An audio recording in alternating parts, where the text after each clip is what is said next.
And hello again to the lovely detective. Couldn't get enough of me, huh? Oh, don't deny it, sweetie. Look at me. Fit, rich, dangerous. I'm like catnip to someone like you. Really? So if I pull down my shirt just a little, you wouldn't. There is my favorite color. Blush red. You know, you say the word and we can get out of here. And I promise I can make you do a lot more than blush. Fine, you're right. I did come to give a statement, but I'm not going to pause my passes just because you are recording me. Oh, hey cutie. One more thing before you start the tape. I've got the best lawyers. And even better, butchers. If you use any of this against me, I promise none of the charges will stick, and plenty of sharp things will stick in you. Do I make myself clear? Smart and beautiful. You're the whole package, sweetheart. Alright. Is this thing on? Right. I am Giovanni Guardoro. I run a group of organized corporations that have been alleged to be a criminal ring. Some people have affectionately labeled me as a mob boss. My company does work across the east side of the river, and my main rival, Valerio Longobardi, operates in the west. Now, for our company's sake, we have agreed to stay in our own camps. We keep to our side of the river. One day, one of my closest friends was strolling home, and they stumbled upon a crime in progress. They understood that they had witnessed a drug deal and recognized the dealer, a kid that works for Valerio Longobardi. Now, this kid is barely 18, so my friend didn't want to ruin his life by turning him in. So, he did a smart thing and came to me. You know, detective, you could come to me anytime. Right. Strictly professional. My body comes to me and tells me what he saw. I've got a couple of contacts with private investigators, so I ring up one of them to dig up some dirt. Figure out who sold this kid any sort of weight. Why I know a private investigator is a relevant detective, and I don't have to answer that question. I'm not under arrest. I'm simply giving a tip to my local police station. As I was saying, I send the investigator to look into it. He finds that the kid got the weight from Valerio Longobardi. Turns out, in addition to the completely legal business we both compete in, Valerio Longobardi has been running a side hustle. He has been sending runners to deliver a new cocaine mix to my side of the river. Oh, supposedly, it's really good stuff.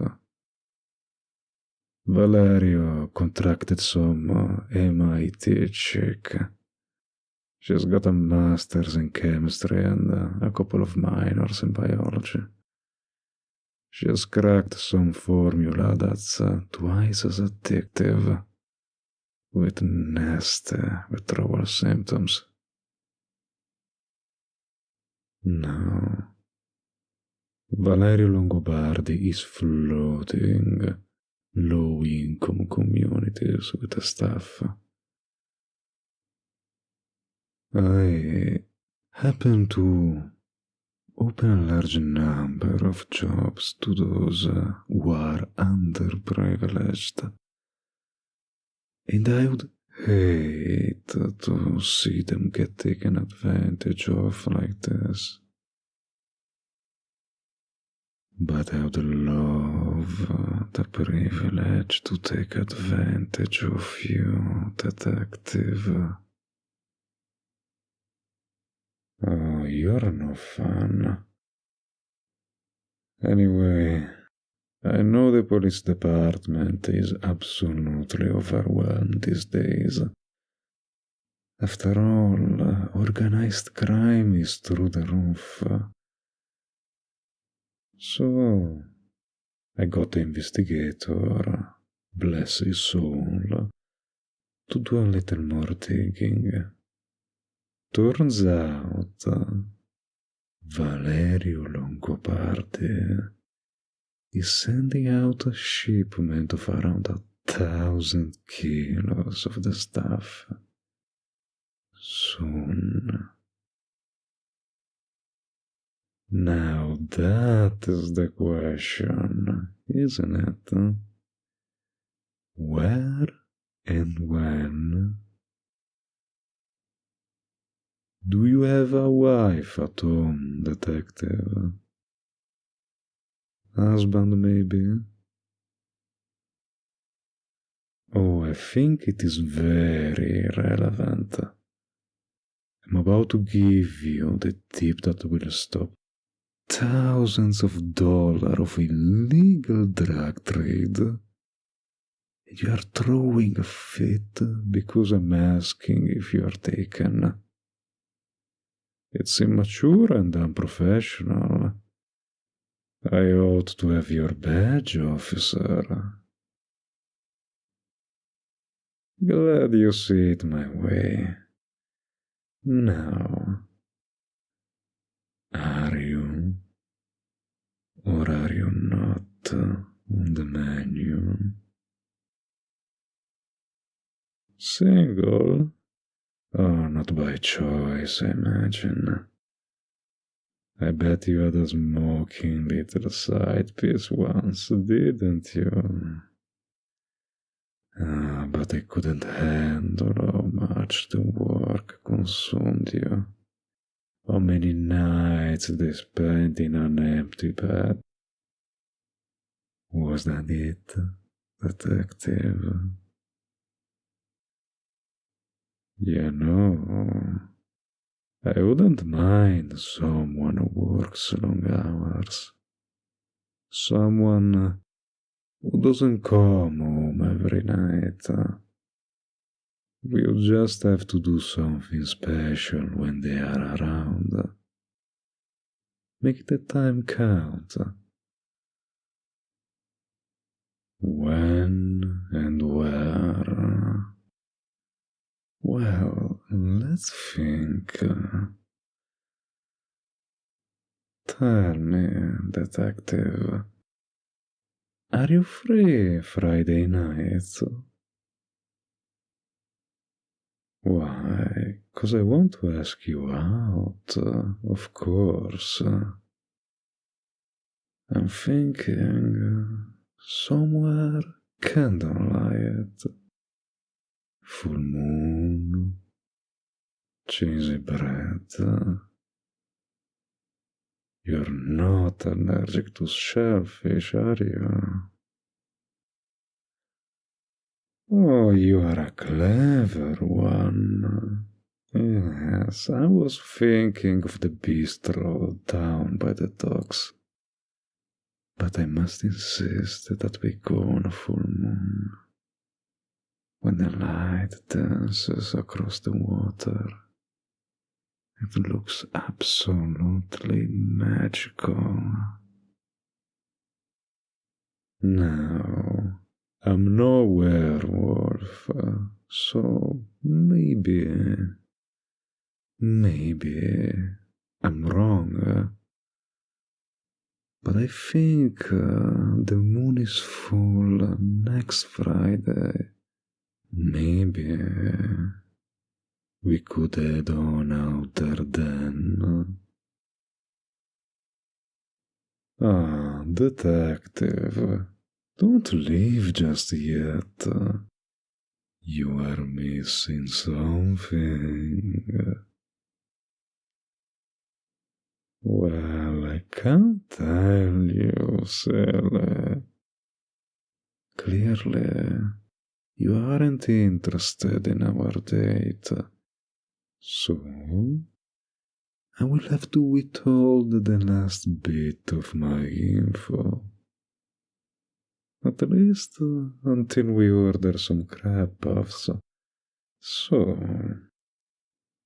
how about I pick you up on Friday at about 9ish? You can even bring your friends. Although, I don't know if the commissioner will want to send a SWAT team to sit in a bistro on nothing but my good word. So it is decided then. 9 on Friday. I will be outside your dingy little apartment in something expensive. Probably red too. I'm sure it will stand out amongst the slam cars. I expect you to be dressed to the nines, alone and ready for action. Sounds good to you? What kind of action? Oh, aren't you a curious one? Well, buy me a couple of drinks, and I'm sure we can do any kind of action you want. Well then, let me say it another way.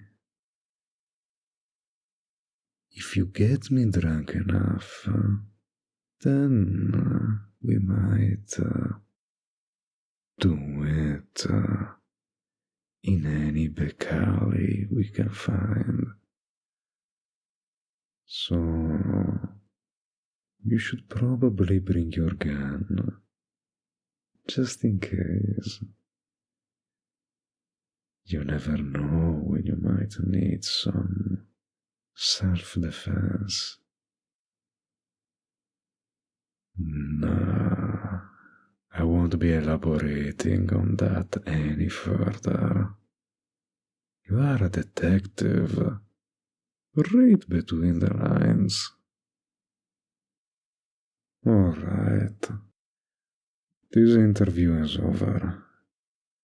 Unless you want to live together, then I will be going right now. That's what I thought. That's what I thought. Can't wait to see you dolled up for me, detective. Oh, and try to get some sleep. I can't have you on my arm with shadows under your eyes. People will talk. Ta-ta.